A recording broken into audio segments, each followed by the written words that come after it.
Barney, on to wonderful things. Everyone's got hobbies.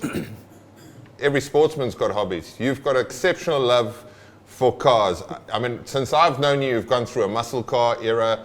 You had a Chevrolet dealership, which I mean didn't end too well, but you had one. You're into. Did you have that dealership with someone else, or? There was 4 of us, of which one was Ollie. Oh, okay, nice.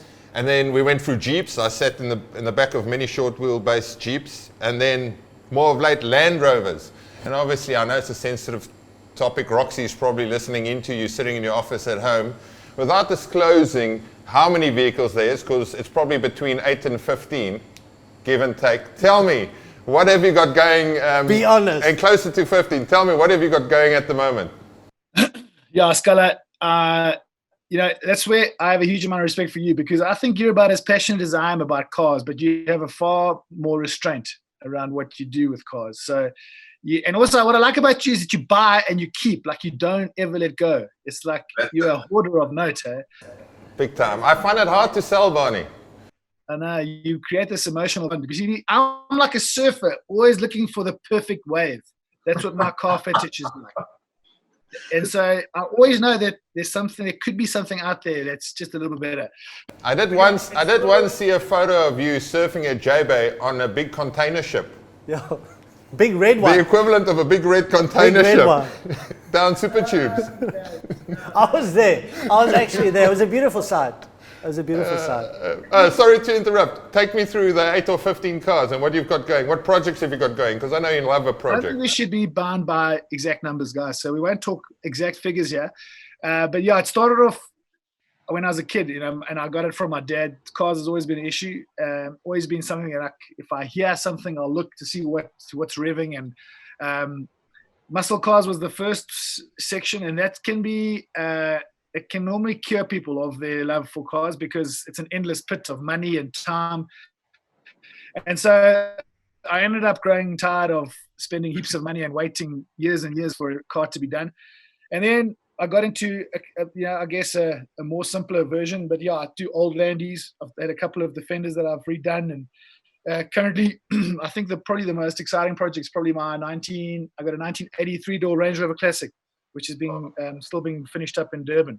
But yeah, I flip always.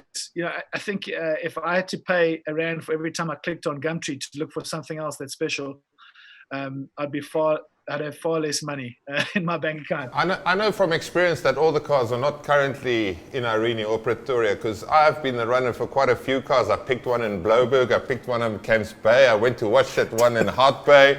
And one of the craziest stories once was Barney was going like, okay, I'm going to buy a muscle car. It's in Bloubergstrand. I said, no problem. I'll go pick it up for you. He says, but the problem is the deal's done in cash. So I said, okay, that's not a big problem. We're playing the Shark this weekend. He says, okay, fine. 2 of the biggest human beings known to rugby comes down. John Duisel with a laptop bag, Willem Alberts. And Willem Alberts is in character. He's got like a mustache. He's got these aviators on. And he's cruising out there like he's going to do a drug deal. I'm sitting there in the back of my car. And they come. I said, thank you, I'll take the bags. And they said, hold on, there's our laptop bags. They want it back. So then we started unloading the cash. But I ran out of space, so it's in the cubbyhole. So John says, listen here, I'm negotiating with him.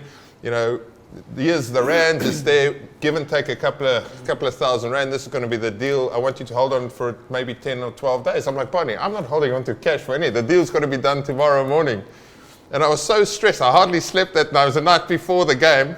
Drove through Saturday, did the exchange, got rid of all the cash. I mean, I nearly forgot where half of it was stashed, Some of it was down my underpants. Obviously you got a fee for it, right? For being a broker of nothing. No fee, that was me. I washed my hands, that was my drug deal done for the year. But anyway, I know Barney's got cars stashed all over South Africa. That's a fantastic story. Would you like to reply to that, Barney? I mean, it's slightly embellished. It sounds like a drug deal gone wrong.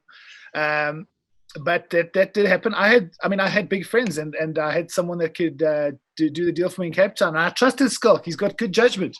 So, but there have been a few stories like that. I got asked by my wife the day my son was born in 2008, 24th of October. And there was this guy that was selling a C4 Corvette.